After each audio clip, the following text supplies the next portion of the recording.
The Post Office's response and the government's response to the Post Office scandal is utterly deplorable. Referring to the television show, Mr. Bates versus the Post Office, the Post Office spokespeople have said, "We sincerely apologise to victims for the devastating impact of the Post Office Horizon IT scandal on the lives of so many. We are doing all we can to provide redress and urge anyone affected who has not yet come forward to do so." Well, the point is, the Post Office has a very good record of those people that it has prosecuted, and wrongly prosecuted, and it has a very good record of those people who have been convicted because of the foul behaviour of the people in charge and because of the reliance on the Horizon IT. So it shouldn't be down to the victims to come cap in hand to the government or to the post office, or indeed to have to go through the humiliation of going back into court and seeking legal advice and paying for legal advice. The government and the post office should be taking that first move. It should be they who are initiating contact, in the same way as the government should be contacting the Windrush victims. The government should be contacting Andrew Malkinson. The government should be contacting people who were given faulty blood, and so on. Through all of these issues where compensation is due, it is paid so slowly. The government is so ruthlessly determined to be sluggish. I used the word the other day, limousine. And the government is deeply limacious, covered in mud and slime like a slug, as an unhoused snail, leaving a slimy track of nastiness behind. And you can't wash that off.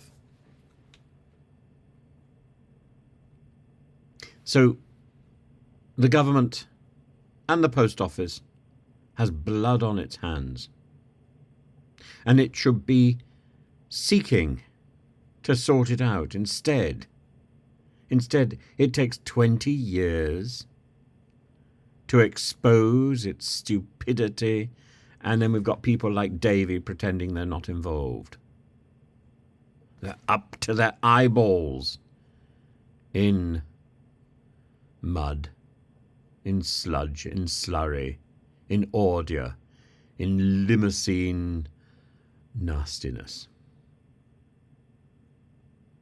I was deeply impressed by the television program, and I've been following the problem for a while, and I've made a few posts about it, which no doubt people who've been following the channel will know. And I haven't changed my view. I think Mr. Thomas, Noel Thomas from Anglesey, is an extraordinary man, and the depiction of him in the television program is heartrending and warm and delightful. He doesn't deserve this sort of... He doesn't deserve what happened to him. And the measly amount which the government has set aside to pay people automatically is a pittance, and it knows it. But the fact that it's so late in the day makes it all the more insulting. If that money had been presented, even 5 years ago, when they knew there was a problem,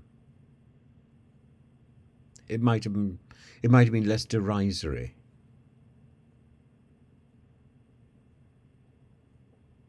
And that's the issue, really.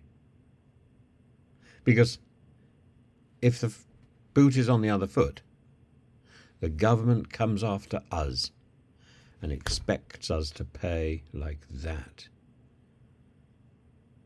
There's a story about insurance and health insurance, and somebody being caught up in that because they'd ticked the wrong box on a technicality.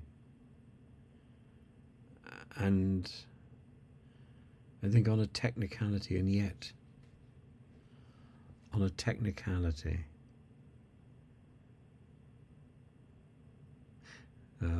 the government will do everything it can to avoid responsibility, even when it is demonstrated. It's simply churlish and, yes, childish and cheap. And these people represent us.